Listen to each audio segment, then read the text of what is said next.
and I also believe that it's great to make things that people can afford. It's not, like you said, it's not good for art to be only available to very wealthy people. I think that, excuse me, that you now have so many companies and corporations working with artists such as yourself. It speaks of the broader popularity of graffiti and street art, however it wants to be labeled. And I think that there's been it's fair to say there's been an adoption and an acceptance at a mass level of this type of work, specifically from the artists such as yourselves. And if you think about your work with Obama, with the Hope Message, and with things like Exit Through the Gift Shop, being nominated for Oscars, it's really opened this scene up. And for you two really being people that created this scene, and originators and pioneers of this scene in this community, how has this effectively mainstream popularity affected the way that you work and the way that you think and the art that you create? Like, I think one thing is like became popular because I always say like the kids grew up seeing graffiti, so that became their language. Today, like everybody understands graffiti. When we used to paint graffiti back in the days, beside us doing it, nobody understood it. They thought it was politics or Arabic, or we were like some bad gang. So today I think it's part of the culture and it's part of the language that almost everybody, until at least the 40s or 50s, can understand and admit it. Then the fact that all over the world is spread, I don't know, I guess it's like hard rock. It became popular all over the world. It's, yeah, it's good. I'm happy like that people can enjoy that language. You know, I mean, the way that things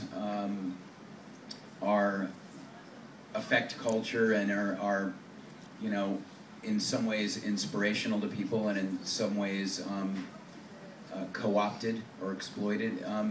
That's always going to be complicated, but the street art or graffiti, the idea that in its purest form, it's an illegal act of defiance that's about self-empowerment.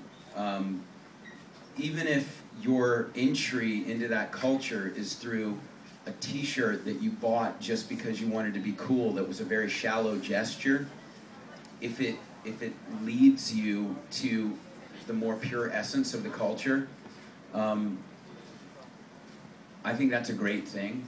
And so, you know, some people have said to me, because I have my own clothing line also, I don't just make t-shirts for Levi's, I make my own t-shirts too. Until the entire world is in one of my designs, I will not rest. Yeah. No, I'd actually be horrified by that. But anyway, I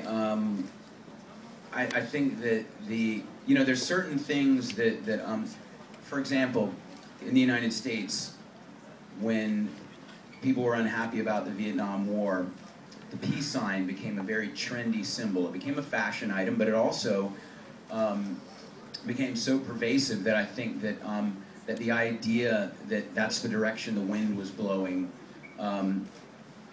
turned much of the country against the Vietnam War. And you could say, well, most people weren't into it for the right reasons.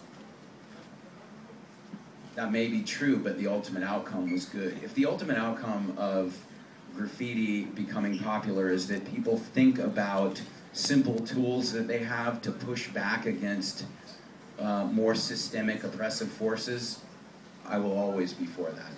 That's good. So let's open up that if we can, because if you think about the time that we're in right now, France just brought in a new president.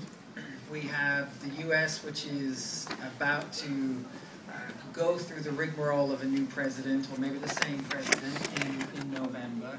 We have an economic climate in Europe, which is difficult at best. What is the